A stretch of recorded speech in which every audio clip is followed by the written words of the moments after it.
Magandang araw na naman pong muli sa inyong lahat mga ka-vlog, boss, idol, regular viewer, silent viewer at kasama na rin po ang lahat ng mga OFW. Ang ginagawa ko naman po ngayon ay nag-observe po ako ng backhoe na katatapos ko lang pong ni-repair. So yung complaint po dito ay low power siya. So yung nakita ko pong problema dito ay yung pong isang solenoid na may problema siya at hindi na po siya active. So ang ginawa ko po ay dinirect ko po siya, bali hindi na siya operated sa electrical connection.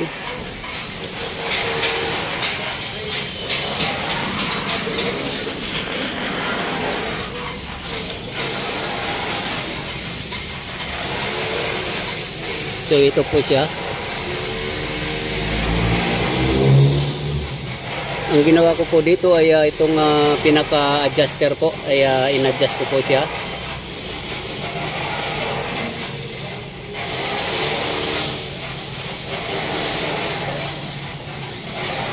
Ayan. So itong magnetic po dito ay wala na po siya, parang bali sunog na po yung winding niya.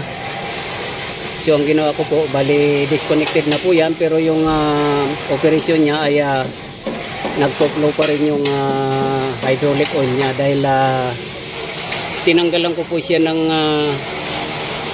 pinaka-starter sa loob. Ayan po, naka-usli na po siya. In-adjust ko po siya ng in-adjust, so kaya po nagamit siya ng napakalakas ng operation niya, parang wala pong nangyaring problema. So ito po yung naging problema niya. Ayan, sunog na po siya at itong winding po niya dito ay maring tostado na po siya or sunog na rin talaga. Ayan po, may problema na po yung connector niya at yung loob po ay mainit na po siya. So bali wala na po siyang electrical connection po dahil direct connection na po siya. So mayroon po akong unang video ng mga nagdaang video at matagal na po yon. So ganun din po yung ginawa ko, dahil kung hihintayin ko po yung pyesa na bibili nito ay napakamahal po at saka napakahirap po mag-order. So ganun po yung ginawa ko, direct na po, wala na po siyang electrical function. So yung flow po ng fluid ay diretsahan na po. Ganun po yung ginawa ko.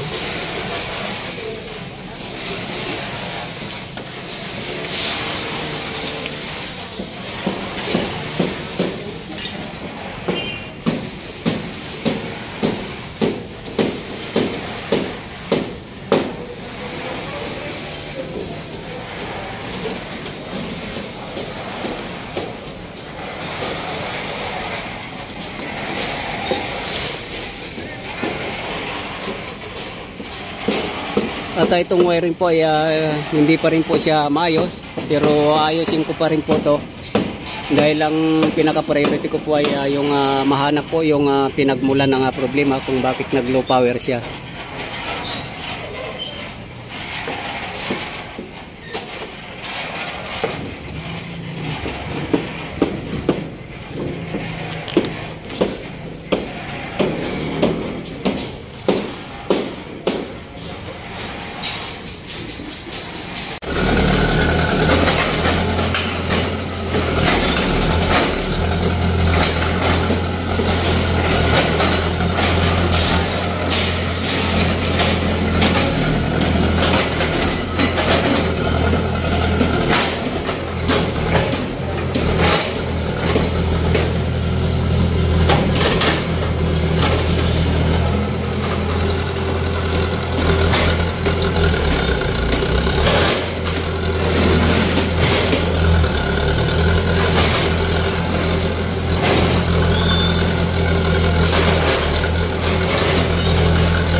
So hanggang dito na lang po muna ang video kong ito. Please like, subscribe na lang po and hit notification bell para sa susunod na mga video. God bless you all po.